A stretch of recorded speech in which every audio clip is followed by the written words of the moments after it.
तो चलिए एक ऐसी क्लासिक कहानी सुनते हैं जो एक बहुत बड़ा सच बताती है।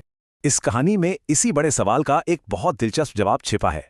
ये दोस्त सब कुछ बांटते थे, खाना, अपनी कहानियां और अपनी पक्की दोस्ती। तो चलिए मिलते हैं इस खास ग्रुप से जिनकी अपनी अपनी एक अलग पहचान थी। लेकिन फिर एक दिन सब बदल गया। अचानक वहां एक शिकारी आ पहुंचा। अब देखने वाली बात यह है कि इस अचानक आए खतरे का इन दोस्तों ने कैसे सामना किया। कौवे की चीख सुनते ही हिरण और चूहा तो फौरन छिप गए। पर बेचारा कछुआ अपनी धीमी चाल की वजह से शिकारी के सामने अकेला पड़ गया। शिकारी ने सोचा, चलो कुछ तो मिला, और झट से कछुए को जाल में पकड़ लिया। लेकिन वो भागे नहीं। दोस्त मुसीबत में था तो वो वहीं रुके रहे। उन्हें पता था कुछ तो करना होगा, तो बस सबने मिलकर एक तरकीब सोची। उनका प्लान बहुत कमाल का था, जिसमें हर दोस्त की अपनी खास ताकत काम आने वाली थी।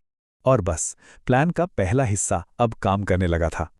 और यही शिकारी का लालच उस पर भारी पड़ गया। वो उनकी चाल समझ ही नहीं पाया। और बस इसी पल का तो चूहे को इंतजार था। शिकारी जैसे ही पास आया, हिरण उठा और भाग निकला। बेचारा शिकारी देखता रह गया। और जब वो वापस आया तो थैला खाली था। चूहे ने जाल कुतर दिया था।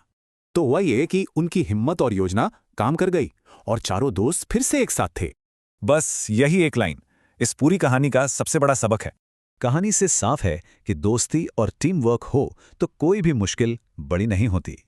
और आखिर में ये कहानी हमें एक बहुत जरूरी सवाल पर सोचने के लिए छोड़ जाती है।